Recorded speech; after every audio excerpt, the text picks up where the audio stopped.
It is Friday, June 26, 2026. This is another edition of Baseball Today presented to you by T-Mobile. That is my man, Trevor Plouffe. I am Chris Rose, producer Dan along for the ride as well. Normally we do a tip of the cap, but then when we got the news Friday morning about Carlos Mendoza, I don't think it's appropriate to do a tip of the cap, is it? Yeah, sure it is. It is? Yeah. What was the tip of the cap going to be? Danny, do you still have the tip of the cap video? Okay, he doesn't have it. Maybe we'll do it for later when we run through a bunch of other things. I don't know. I just thought this was big news, so I guess we might as well get to it. Carlos Mendoza, relieved of his duties, is what it always says on the social media. But just come out and say he was fired. That's it. That's exactly what happened. He was fired. He was shit canned. See ya. Beat it. Get out, dude. Sorry, you're not the problem, but you're kind of the problem. That's what they should have said just in their release, even though he's really not the main problem. 13 games below 500, 15 out in the division. The good news is former Padres skipper Andy Green takes over in the interim. Now, Plouffe, I want to read something from May 1st when the Mets were 10-21. This is David Stearns. We know our record is not what we want, and we know what we're capable of, or we're capable of more. We don't view this as a managerial problem, and we don't intend to make a change. What changed? I feel like that happens every single time before a manager gets fired. He gets a vote of confidence from the front office, which if you get one of those, look out, people. I don't know what's changed. Nothing's really changed. They've continued to play horrible baseball. Yes, they've dealt with injuries, but my thing with Mendoza is, and I called for this earlier this year, and I think a lot of people laughed at me, is I don't think there was a lot of like accountability for sloppy play or bad play or just kind of things that went on underneath him. Obviously, we know about just the collapse last year. That's got to play into this as well. But do you remember when Juan Soto didn't run out that ball? I do. And I said he should have benched him. And people are like, well, you can't take your best player out. And I was like, okay, look, if he's nursing something, it's different. But like, there are times where a manager needs to assert or be assertive in, hey, this is how we play baseball. I just go back to every single spring training, and what every manager says is we're going to be aggressive on the base pass. We're going to give hard 90s. That people, we might go through some slumps, but we're going to play the game the right way. They haven't played the game the right way at all. 6 errors in a freaking game. Just, and like, again, like really no accountability with it. I know that's not Mendoza's fault that they're making errors like that, but this to me was time you could set an example, and they just didn't do it. So I don't know, man. I think that's maybe what needs to happen here. Someone needs to come in and be a little bit more assertive. I don't know if Andy Green's the answer. So look, this season's done. We've already said it. They're going to start trading people away. This is the first of like the, hey, you're off our team now situation.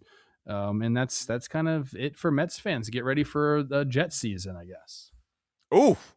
God, if you're a Mets fan and you're looking forward to the Jets season, boy, that is a tough daily double right there. So he's actually the second person to go, right? David Peterson just got traded to the north side of Chicago a couple days ago, and now it's going to be Mendoza, and who knows what's going to happen. So I look at it this way, that it's almost like Mendoza's one of the kids in the household, and mom and dad are mad at each other, but they yell at the kids because you're part of the problem in the household, but you're really not the biggest problem here.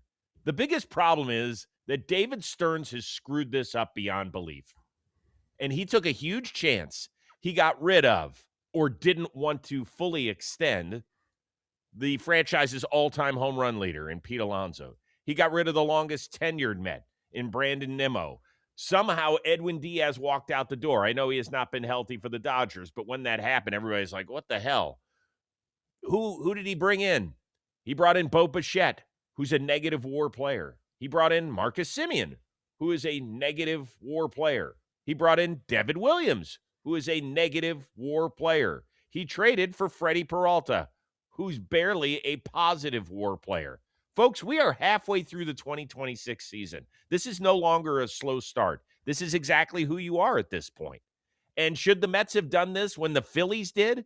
Let's remember they had exactly the same record when Topper was let go by the Phillies. Both teams were 9-19. The Mets play the Phillies tonight, who are currently 4 games and charging hard on the Atlanta Braves. And the Mets are going, well, if there is a 2027 season, can we at least look forward to that? It is disgraceful what has happened to this franchise. Steve Cohn said it the day he took over. We want to be the East Coast Mets. When they brought in David Stearns, they were expecting to get Andrew Friedman. Instead, what they've gotten is a guy who has sent the boat so far off course, they cannot find a GPS that can get them back. Agreed with David Stearns and what he's done with this organization. The Pete Alonso one, I think, probably being the biggest. But yeah, I mean, it's just been a shit show from every single kind of way: injuries, underperformance, PR. It just has not been good at all. Yeah, I mean, this is Francisco Lindor's first game back. We saw that yesterday. It's yeah, I don't know where you go from here. That was my favorite one right there. That was crazy, dude. I don't know where you go from here. I truly don't. Try to get out of some of these bad contracts. Like, I don't know if you can necessarily. Like, there's going to be some trades, obviously, but in the difference between the Phillies and what they've been able to do under Don Mattingly is they had good players, and like they have good starting pitching. Or at least a couple of three good starting pitchers. Like the Mets haven't had that all season long at all. And then the Phillies have had 3 guys kind of perform for them throughout the year, where the Mets have basically only had Juan Soto on the offensive side. It's just they're not the same teams. So like my point in saying all that is firing Mendoza earlier, I don't think they don't get the turnaround like the Phillies do. Bring up the sound, Dan. Do it again. Run it again.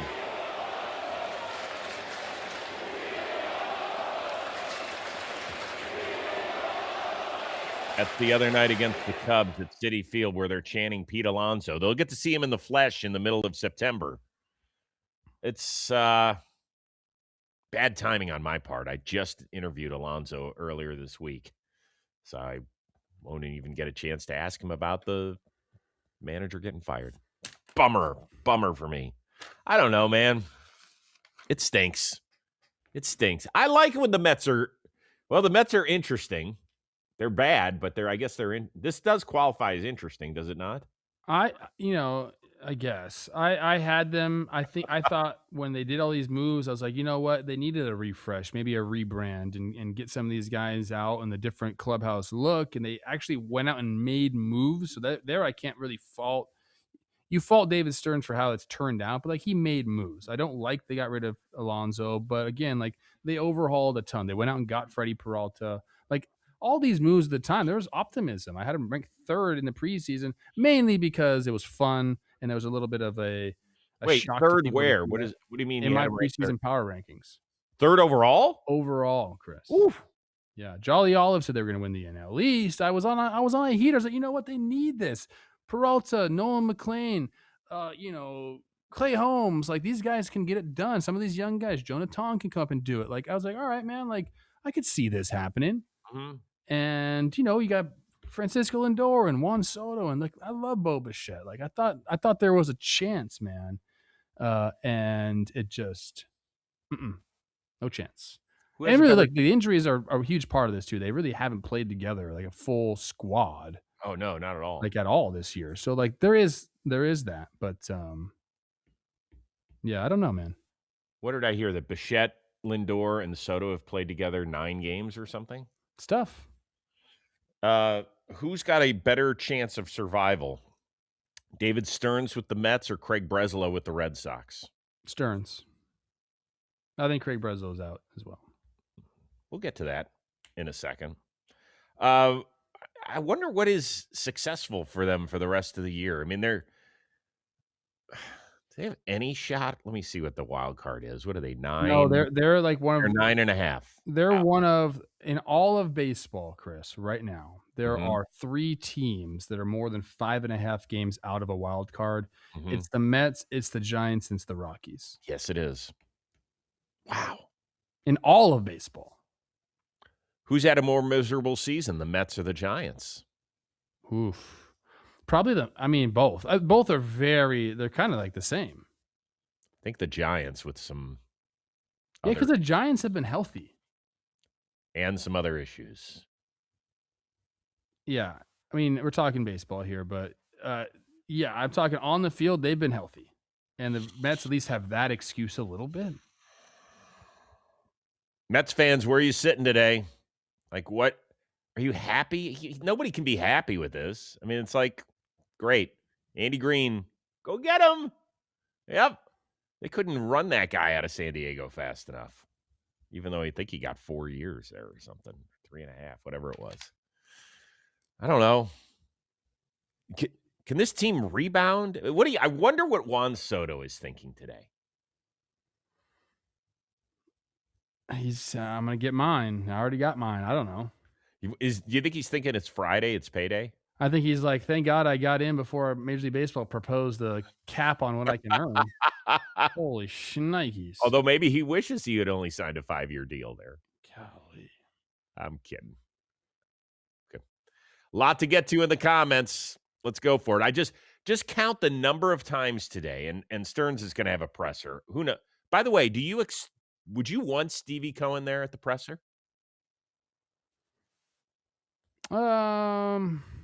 Yeah.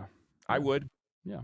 Because I would want to ask him the question, why is Carlos Mendoza out, but that guy is still there? I'd want to ask him. Don't you think someone's going to do it? I mean, it is the New York media. They might ask that question. Don't you think it's a fair question? Yeah, I feel like it happens. This is not like the first time this has happened. Like, Oh, I know. But don't you think the fans not even this deserve an season. explanation? He's not going to say anything. Oh, we just need a new voice in the clubhouse. We thought it was getting stale. Well, that's fine, but the question has to be asked for the fans then they can judge whatever they want. If the owner's not there, and you can't ask David Stearns why you think now somebody might ask him. Somebody might ask David Stearns, "Are you surprised you're still here?" I could see that question being asked. I want to say this about Mendoza, guy that was with the organization for a long time. Seems like a great guy. Nothing against this guy personally.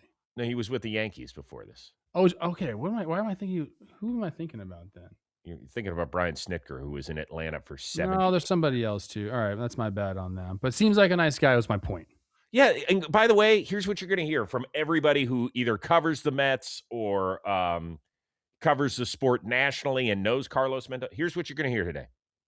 He's a good baseball man. He's a great guy. This isn't his fault. He's not the reason that they're 13 games under 500 or 15 games out. He'll get another job. Just right. You could play the bingo game. You're going to hear all that stuff today. And by the way, it's not going to help the Mets organization at all. Who am I looking? I'm looking. Who was I thinking of? Oh, Ollie Marmol. Oh, Ollie Marmol. No, that's not who you're thinking of. Ollie Marmol, He hasn't been with the Cardinals for a long time. Oh, yeah, but he's young. I'm just saying.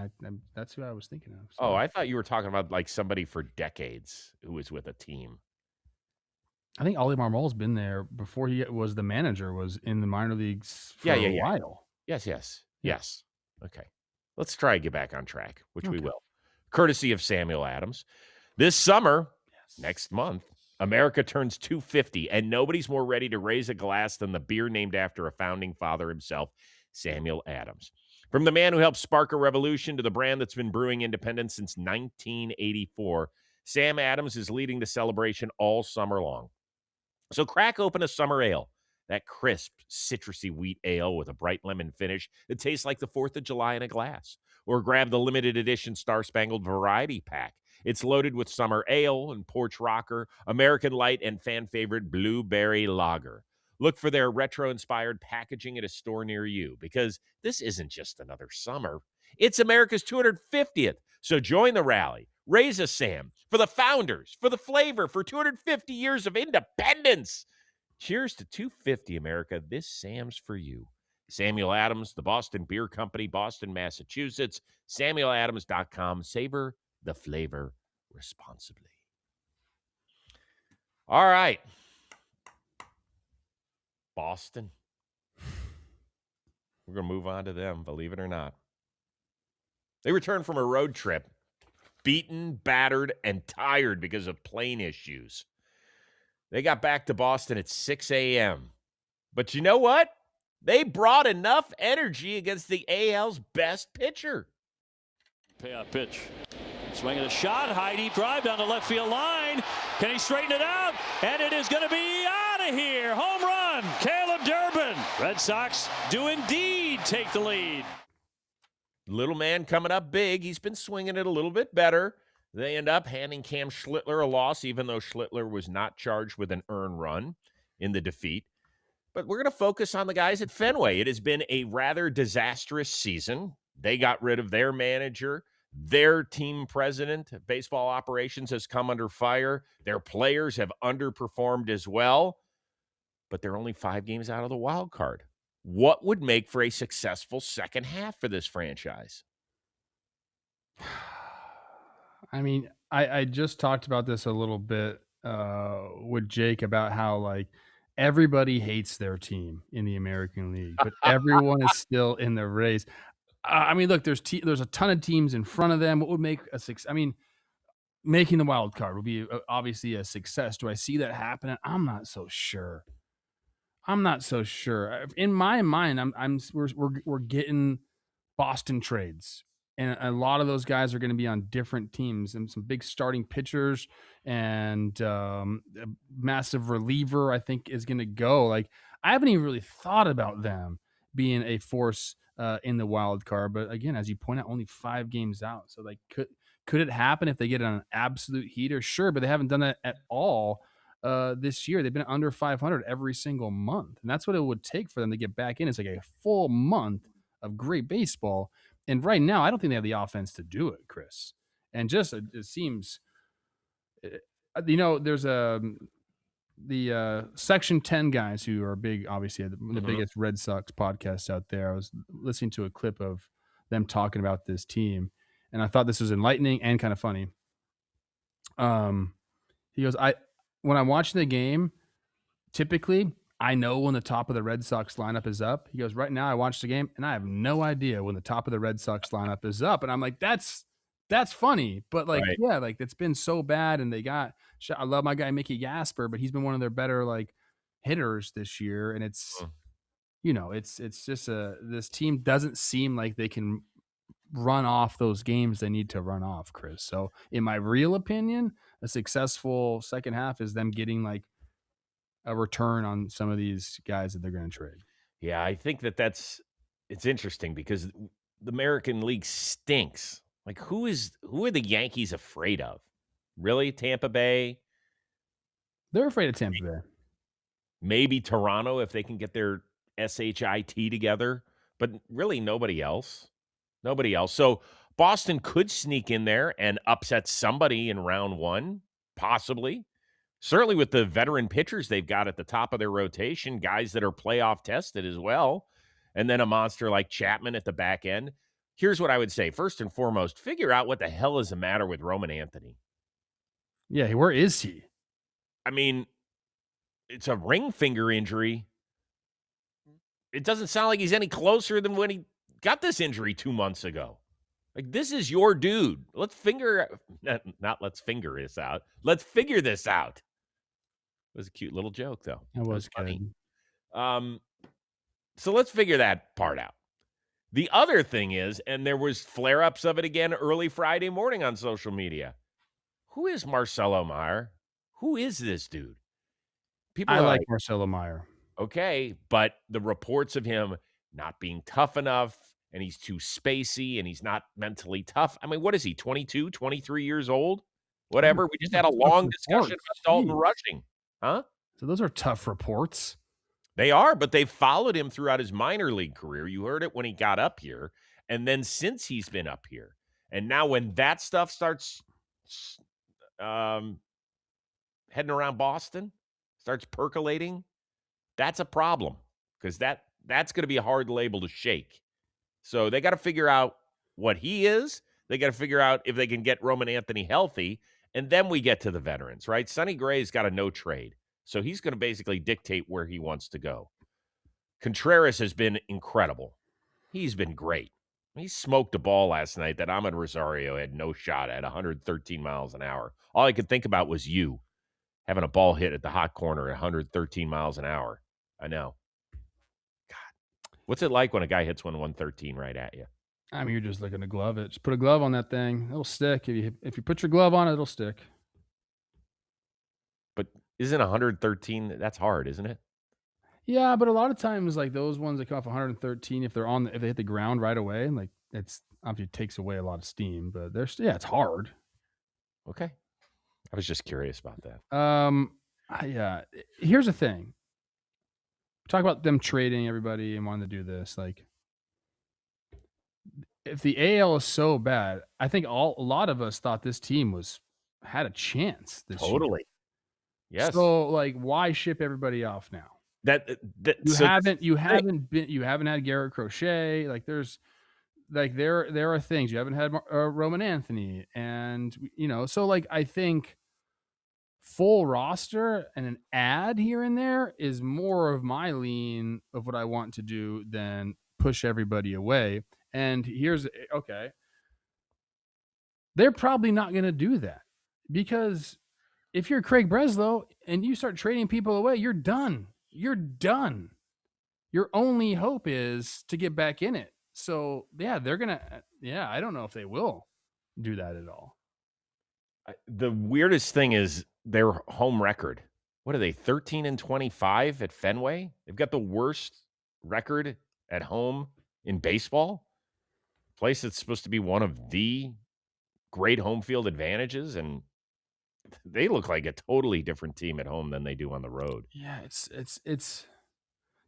how much of a difference does Roman Anthony make in a lineup? I think that's kind of what you're looking at, and probably a big one. I think pretty substantial. Yeah. Well, look at it this way. There are two of the three outfielders have been great this year.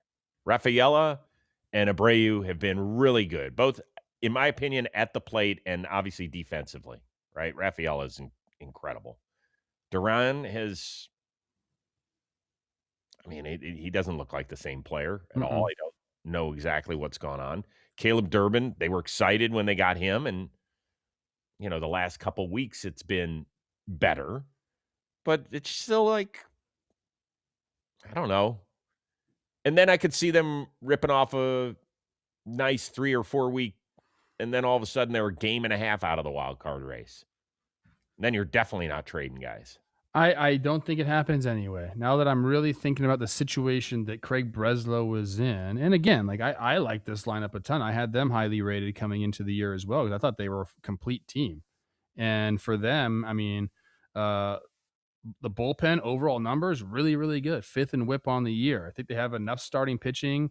It's pretty lefty dominant, right? But especially if you get Crochet and you're like, okay, I like what's going on here. The offense there's some left to be desired there, but Roman Anthony changes things. So yeah, I don't know. Maybe all this talk about the Red Sox fire sale is a moot point because they just won't. Craig Breslow won't do it. Well, he'd have to be told from the higher ups, this right. is what we're doing, and then you're out anyway.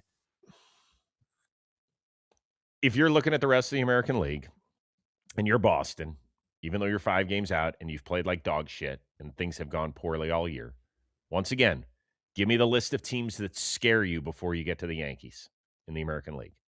Flat out scare you. They're 1-4 against the Rays this year. Okay. I'm sorry. I think the White Sox I think the White Sox are a pretty damn good team. Do you think anybody is scared of the White Sox? I think everybody is amazed by the White Sox. Yeah, scary's different. You're right. You're right. Like, you look at the Yankees, they are a different team than any other team in the American League right now. With their full complement of players, yes. Yeah, but there's one team that should be, but isn't. And I think we'll discuss them in a little bit. Oh, okay. Let us know what is successful in the second half for the Red Sox. Do you think that they'll trade some of those big names or hang on to them? Should they hang on to them? What do we got? Let's go. Let us know. All right, the two of us are very fortunate. We get to head out to the ballpark all the time, right? Plouffe calls the Twins games and does a remarkable job with it. Recently, he was just in Arlington. He was in Arizona. I go to Dodger Stadium and Angel Stadium a ton for dugout discussions. And the thing we love most is when we look around the stadium and we go, I recognize that shirt. That's a John Boy Media creation, isn't it? Well, you know what? Going to peel back the onion. That's actually Shopify at work. When we design a product around a baseball moment, Shopify connects us directly to our manufacturers so orders flow out on time and land with fans wherever they are. No bottlenecks, no delays, and ShopPay removes the friction at checkout. So that means the fan who finds the product actually follows through on the purchase. What a novel idea.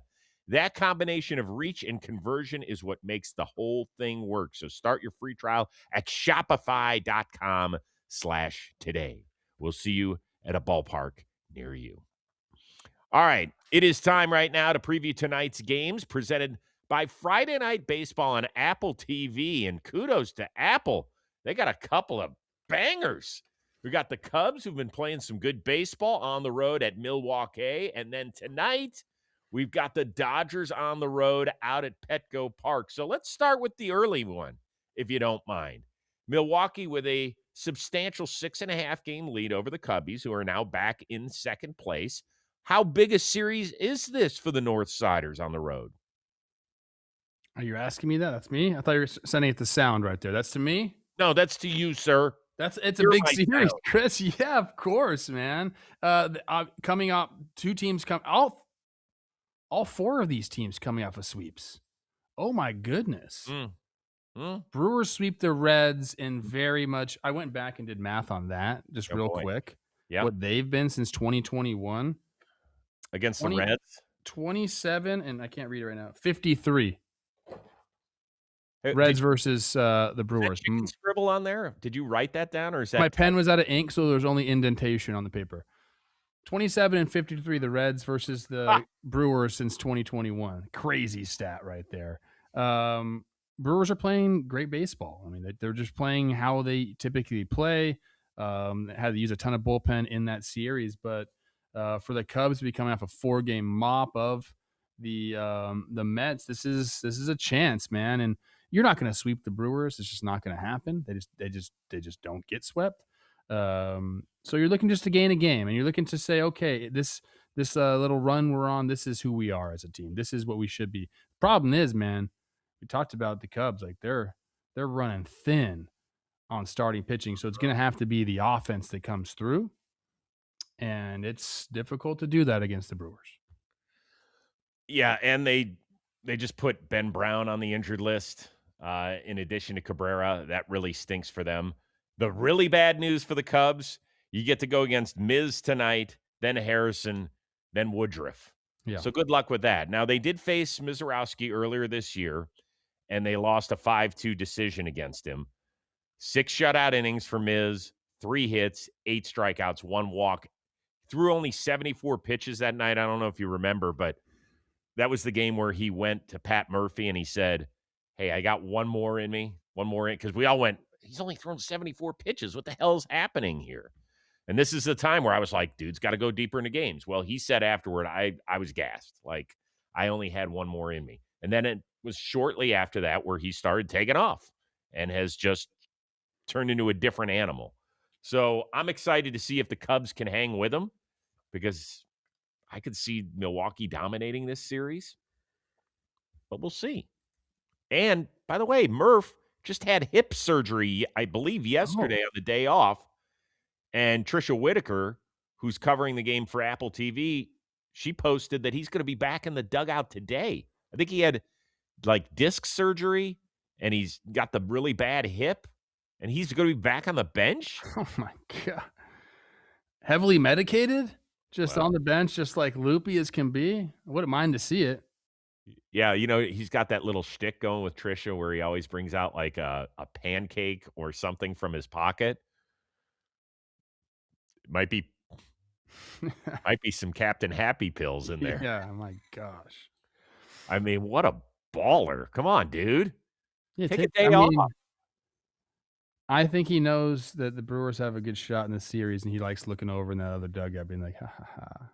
Can I just tell you that? Take it from somebody who's had multiple back surgeries. I did not have a ruptured disc. I had microdiscectomies, which are much easier.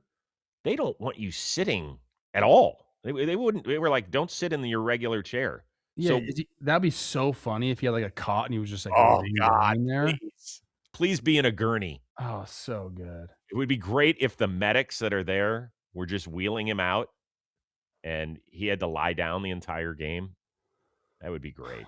I've only had one surgery. I had my forearm. That's it. My entire life, and that was not fun. They say like I had like an arm block, and they say once that wears off, like you better make sure you start taking your medicine before you feel anything, because once that arm block wears off, you can't catch up with the pain. Oh, I don't like taking pills. I just don't either. And so like I was like, I don't feel anything. I'm fine. And then should have listened to the doctors. You know what? I'm gonna text my Brewers guy and find out if that is true that he's gonna be at the game. Hold on. Okay. Hold on. Is it true Murph is managing? Hold on. Fat fingers. Sorry, folks. Okay.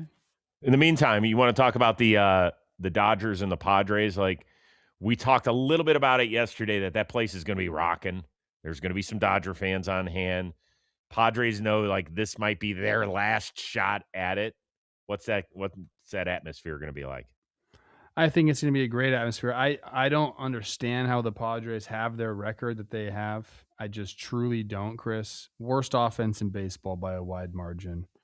Their starting pitcher whip and ERA is 23rd in all of baseball. It's obviously the bullpen keeps them in every single game. If they can muster up enough offense, they keep them in the game. It's going to be, I don't know. I think with the two teams we're talking about, the Brewers going up against the Cubs, Dodgers going up against the Padres, I just feel like it's a mismatch where we're at right now. Padres, look, the series they just won against the Braves. I was talking to Jake about this. It really felt like this is how Padres series should go.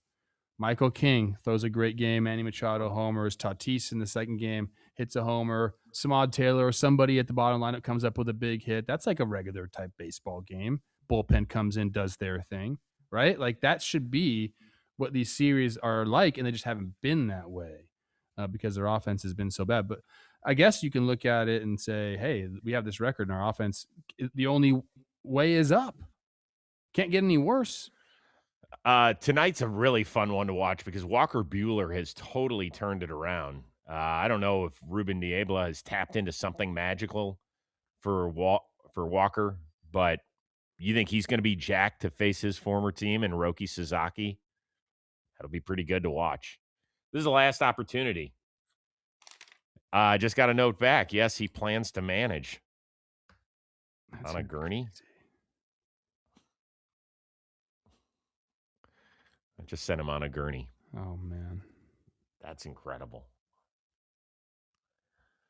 We'll see. We'll see. Okay. Anything else on those games before I move? Sorry, I'm having it. Yeah, you're not paying attention to our show. Mike, what usually you ask me was, well, give me your prediction. I think the Brewers take 2 out of 3, and I think the Dodgers take 2 out of 3. I got a laughing smiley face when I wrote back on a gurney. Good for you. I know you love that. So I don't know. We'll see what that all means. So 2 good games. Check it out tonight. Friday night games on Apple. Cubs Brewers 7:45 Eastern. Dodgers Padres 9:45 Eastern. And get a 1-month free trial of Apple TV to watch Friday Night Baseball every week. All you have to do is visit apple.co/MLB offer to redeem in the United States and Canada by July 5th. Okay? Time's running out. Let's get to it. Thank you. Top 4 teams in the American League West. They were all in action on Thursday with varying results. He says, you can't catch this one. Number 19 for Brandon Lau. 0-1 to Butler. Looped into right, a base hit. Crosby, immediate windmill. The throw to the plate from Lee is late. Demon time for Lawrence Butler, and the A's take the lead. Cole Keith. What just happened? Behind the back and a flip to first, the most casual behind the back play by a pitcher you'll ever want to see. 2-2, and there's a swing, and that ball's driven deep down the right field line. It is gone, and that one was way up there. Peterson, with one whale of an at-bat, gets the Rangers going tonight. All right, so the Mariners, despite the loss in Pittsburgh, still lead the American League West. A's, Astros, Rangers, all winners on Thursday, all within a game and a half. So in the second half, are we confident in saying this is definitively a 4-team race? Yeah, I mean, yeah, of course it is. I mean, how could it not be? I mean, the only team that I would probably say might not. No, I mean, they all are. They all have their deficiencies. I was going to say the A's just because, we know what kind of goes on with that, just the pitching in general there, but they have the offense to keep up with it. The Astros are probably the most interesting team to me. Tetsuya Mize looked a lot better last 6 games to a 3.64, 2.7 FIP. So like that's massive for the Astros because they've had, that's been kind of what they've needed. Arrigetti's been really good for them. Mike Burrow's had a nice start. So, like, if they can get those guys going with the offense that they have, like, they can be a real threat, which I think for a while we had them kind of out, but they've held court and then some, I guess you could say. And to the Rangers, maybe if I had to be out on a team, I think it might be the Rangers. Out of all of those teams, I think they're my least favorite of the bunch. And I'd probably go like this, Chris. I'd probably go Mariners, still number 1, even though every Mariners fan hates their team. Hates it. They think their offense is crap, which it has been. Fine, I still believe in them. Then I'd go Astros. And then I think I'd go A's. And then I think I'd go Rangers. And I could be wrong about that. I could maybe interchange those last two, but that's where my mind's at right now. All right, so let's start with the good news from the teams that are tied for second. The A's. Ginn and Gage Jump have been really good, right? Like, that's fun to watch. Your bullpen stinks. Horrible. Just, a joke. I sit there and I watch Mason Miller pitch for the Padres, and I go, how much fun would it be if that guy was closing games for the Athletics? For offense, fun. MVP candidate in Nick Kurtz. Freaking awesome. Jacob Wilson is now back. Soderstrom has turned it around. Shea Langoliers has had an all-star first half. Legit offense. 2 young pitchers that at least make it so the rotation isn't horrific. Bullpen is a dumpster fire. Astros, starting pitching isn't good enough. Imai, you mentioned it, double-digit strikeouts in each of his last 2 starts. Here's the big thing. The walks have really come down for him. In his first 8 starts, 6 of them, he had at least 3 walks per outing. That is a no-no. In his last 3 starts combined, he's issued just 2 walks. That is a big-time improvement. They still are very spotty. I don't trust the starting pitching as of yet. But now that Hunter Brown is back and working his way back, I can be convinced of something else. Plus the bullpen, you get Josh Hader back. Abreu got activated. I know that he hasn't been very good this year, but besides Hader, he is a true great strikeout artist. And then you get to the Texas Rangers. We thought it was going to be the rotation that was going to lead the charge. In the first month of the season, it was. Ever since then, it's really fallen off.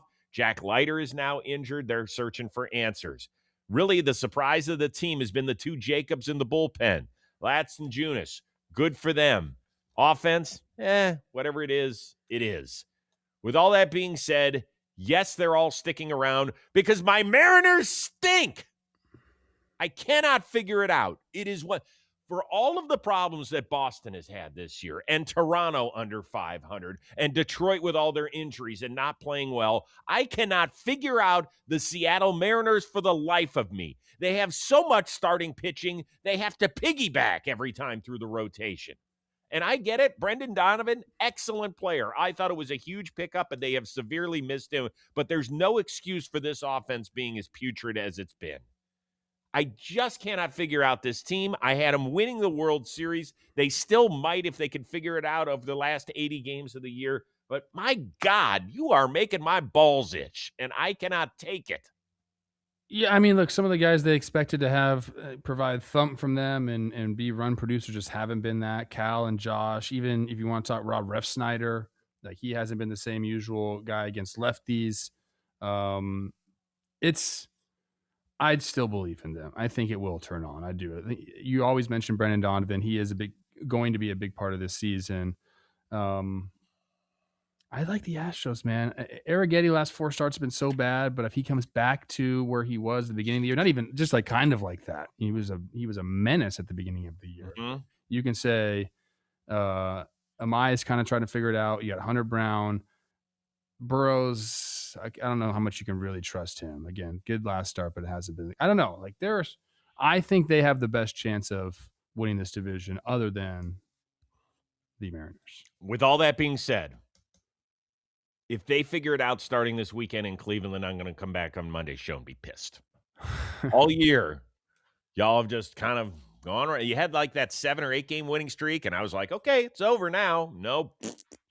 If you figure it out this weekend. Josh Naylor hits 4 homers on the series. Yeah. I think this is his return. This is his triumphant return. Yeah. Don't take another weekend off. Start figuring out Monday if you want to. Okay? Thank you. Baseball season, 162 games of constant movement, and somewhere in all of that, you're still trying to stay on top of your finances. Well, Cash App just made that a whole lot easier. Cash App does more than you think when it comes to having your back and making sure your money stays your money.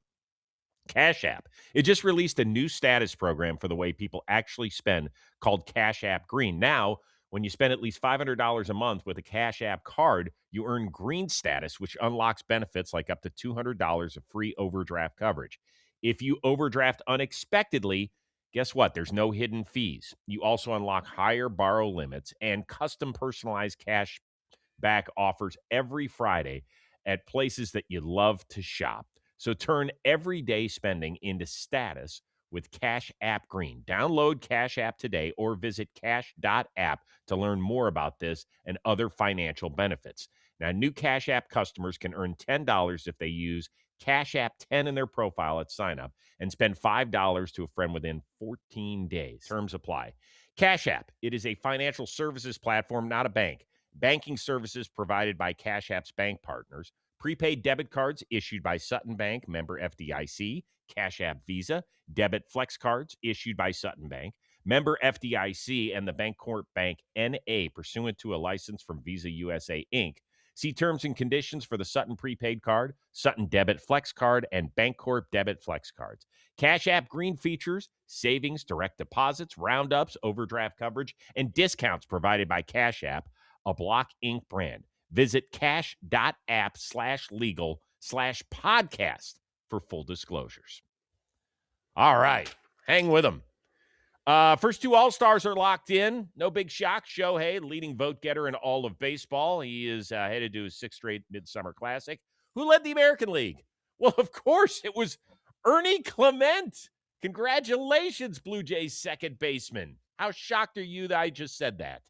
I'm not shocked at all. This is a tale as old as time with franchises. The Kansas City Royals used to do it back in the day. Toronto or Canada in a whole has been doing it for the last couple of years as well. So I'm not shocked. It's just a byproduct of the voting system right now. And look, if the fans want him in, the fans got him because he will be starting at second base. And it's not like he's not deserving. I mean, there's not a ton of great AL second basemen out there, so it's not like some crazy stretch for Ernie Clement to be there. But if you ask me if I'm shocked, I'm not. We've seen this. I'm shocked that he was the leading vote getter, not that he was getting voted into the All-Star game. Yeah, but how? Because number one, Judge is out. I think he probably would have been the leading vote getter just because of his name recognition. But the postseason still is there in people's mind for Ernie Clement. Yes, I was very happy for him. Now, here's a very interesting bit. Is that every finalist position, because they pare it down now to the top 2, and you have a chance to vote until July 2nd, I believe, to, vote for the starting All-Star. So there's 2 at every position, except in the outfield, there's 6 because obviously the 3 starting positions. Blue Jays are finalists at every position, and the Dodgers are finalists at every position except for second base. Does that ruffle your feathers a little bit or no? No, I mean, if you want to change, get your fan base together and go vote. I don't know. I mean, we can't fault the fan bases for going Right. out and voting. No, listen, do I feel badly for like Dylan Dingler, who's not a finalist and should be for the Detroit Same, Tigers? yes. Do I feel bad for Miguel Vargas of the White Sox? Do I feel bad for James Wood? Yeah, I mean, I feel bad. There's a lot of guys I feel bad for that will not have a chance to start the All-Star game, will have a chance to make it as a sub. You know, the problem's going to be if George Springer gets voted in as the starting DH for the All-Star team instead of Jordan. That's where now you're going to end up taking somebody's space. Well, it's crazy we haven't made an adjustment on this because, Yes, I would agree with again, it's been happening. I firmly remember. Well, no, I'm saying firmly remember, but I don't remember the guy's name. It might have been. Why do I think it was Placido Polanco? It was like a second baseman. That's not. It was Omar Infante. I don't know. Somebody for the second baseman for the Royals who was hurt. He was a veteran guy. He was hurt, but he got voted into the All-Star game. He's like, I'm not accepting this. So it's happened since 2015-16, and we've made no adjustments to it necessarily. So it's just the way it is. So you can't get too mad at it, I guess, unless they change it. Right. It's a system. And like I said, if a guy like Springer or Alejandro Kirk, who was hurt the entire first half, and he gets voted in as the starting catcher, and it's not Shea Langoliers, I believe is the other one, then that's, that could cost somebody a spot. And will that stink for him? Is it going to stop the baseball world? No, it won't. I mean, this has been going on for whatever. But there you go. Give us your thoughts, though, in the comments, if you don't mind. Another day, another proposal from the owners to the players. The players simply hated. The biggest news, the owners want to limit contract length to 5 years for $202 million for free agents that switch teams. They'll say, well, you can have 6 years and $265 million if you get your, like, Larry Bird rights, if you're familiar with that. Okay? Anyway, the minimum salary would go up as well. Of course, all this is predicated on a salary cap. What's your thoughts with the latest league proposal? I think I actually commented this because Major League Baseball put out like all these things on their social page, which I think is the dumbest thing for them to do. Nobody wants to hear about this. Not in the middle of the season. You know what people go to Major League Baseball's Instagram account for? Highlights, fun stuff, game's great.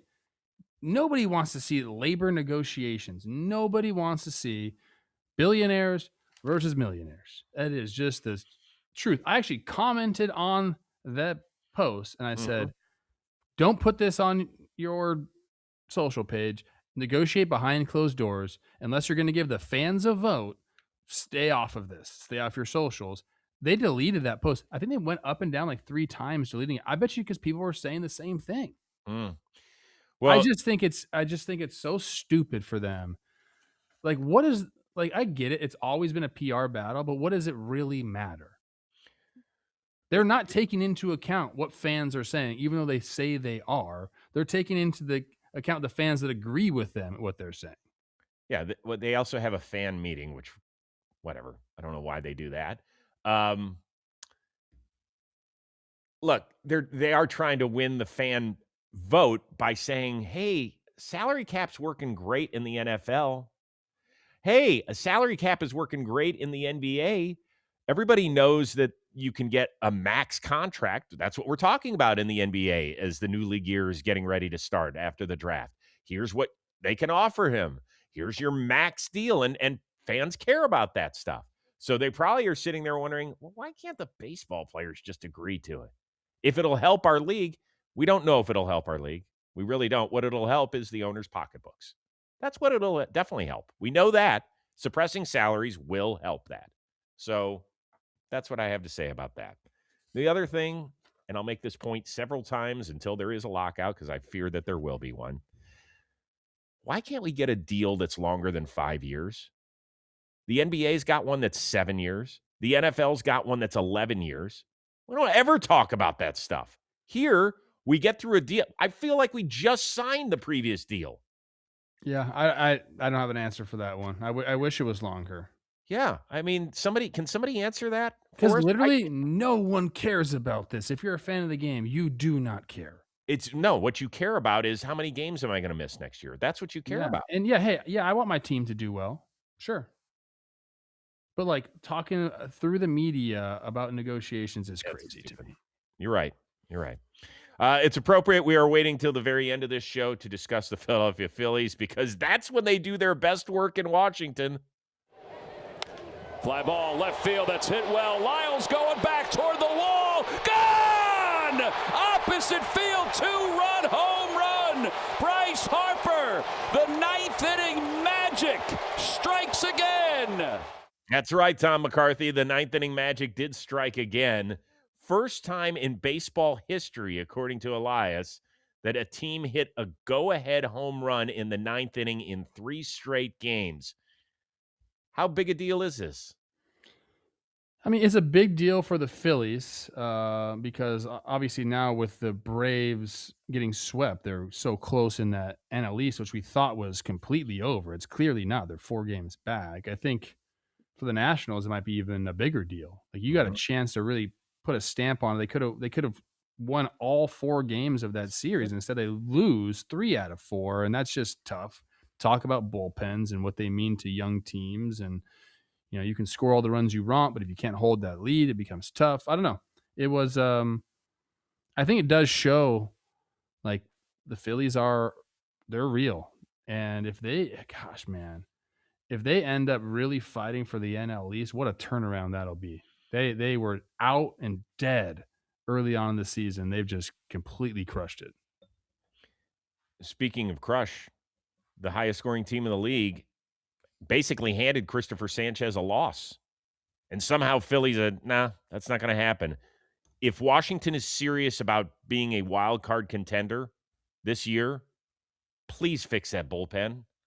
I mean, I know that this wasn't a blown save situation, but they did have a 5-0 lead going into the 6th, and they just couldn't keep it. They're scared to death. Butera walks out there. He's like, where do I go when things get troublesome? That's too bad. Good for the Phillies, though, man. What a fun series.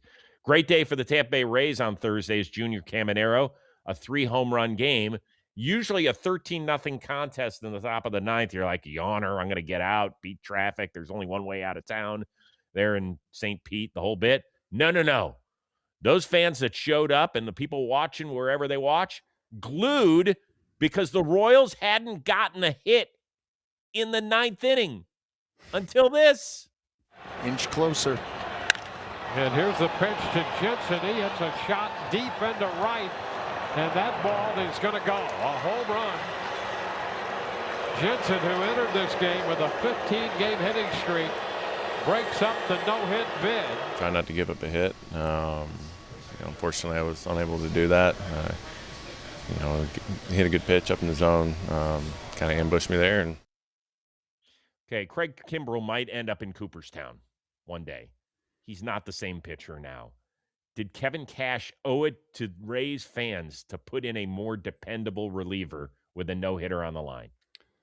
I mean, I don't really think he's thinking about that, to be honest with you. That's not what I asked. Does he owe it to the fans?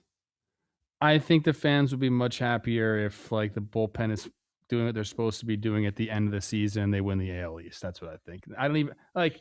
You can ask me who the last combined no hitter was, and I have no clue.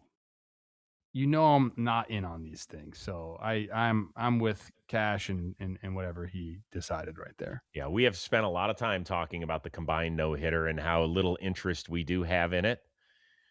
You did have a couple of guys who both pitched Sunday, both pitched Wednesday, and Baker and Kelly, and both pitched very well this year. Could they have been used for the third time in 5 days? Maybe. But at the end of the day, the combined no-hitter doesn't do much for me. So I think it would have been great if Kimbrell had gotten through the 9th. I think it would have been a nice, kind of finish to his career because he's bounced around. He's been on multiple teams even this year. So you could see he felt badly about that. That was tough. All right, Diamondbacks rained out Thursday in St. Louis. It was a night game. Paul Sewald was pissed. I got to find his tweet if I can. He actually put this out. No, you're right. Thank you, Cardinals, for not moving our game up to this afternoon when we politely asked, given the whole world knew it was going to rain tonight. I actually was really hoping we could lose an off day and turn it into a 4-city road trip, which is exactly what's going to happen to them at the end of July. Is he on target or whiny? I mean, he's on target. Like, it's just difficult for teams to do it and move games because they're going to miss. A lot of times they want people to come in, they want to start serving beer, and then they want to announce the game is done. You kind of know that as a player. Like, you understand, like, they're not going to move the game up. Very, very rarely do they do that. So he's right, but it does come off a little whiny to me. Like, what's that going to do? What does that tweet do for anybody? Nothing. It's just like what most tweets are. Like, you don't it's you just feel good when you hit send. Paul's one of the brighter guys you'll meet, by the way. Really, like, very, very smart guy. He would have been an accountant if he hadn't figured out how to throw baseball. And because I think both his parents were accountants. Yeah, I mean, I actually like it because they'll come back. I think it's July 23rd they have to come back. And I guarantee you there's going to be some signs like, welcome back, Paul. I wish, what would you be doing on your off day? So if it adds a little intrigue, I'm all good with it. Finally, a funny moment during the Mariners broadcast on Thursday in Pittsburgh. The audio got screwed up, so it sounded like an old-time radio TV sort of show and ball game. Here's Aaron Goldsmith and Angie Mentick. What's really cool is they have a guy here in the press box every single day that dresses up like an old-time Pirates guy. Like an old-time Pirates player. See? He's right there. His name is Rick. He's Rick, the man in the press box, and he's giving away all the popcorn and the peanuts. And that retires the side out of the fifth inning here from PNC Park. The Pirates lead the Mariners of Seattle. Well done, Aaron. Well done. I had to text him and tell him that was excellent. Very, very good. I don't know. You dipped out somewhere. Apparently, you didn't want to listen to it. Well, I haven't been able to hear the sound all episode long, so I clicked on what I thought might have helped, and it actually is the hang up button. So, got it. Sorry. We'll go over your technology. It's all right. It was good little bit. You can go find it on social media. All right, everybody have a wonderful, wonderful weekend. We will resume action on Monday. I'm sure there's going to be some big stuff happening around the sport. The Mets will have their press conference as to why they fired Carlos Mendoza. See how that goes. Yes or no? Uncle Stevie going to be there? Yeah. You think he will? Yeah, what else is going on for Steve? Come on. Yeah, I mean, he's the guy that does he's front and center most times. I think he'll be there as well. And he'll answer questions. We'll see how that goes. And I'm sure we'll talk about it. For our one-of-a-kind producer, Dan Rourke, the uber-talented Trevor Plouffe, I am Chris Rose. We will see you Monday here on Baseball Today, presented to you by T-Mobile.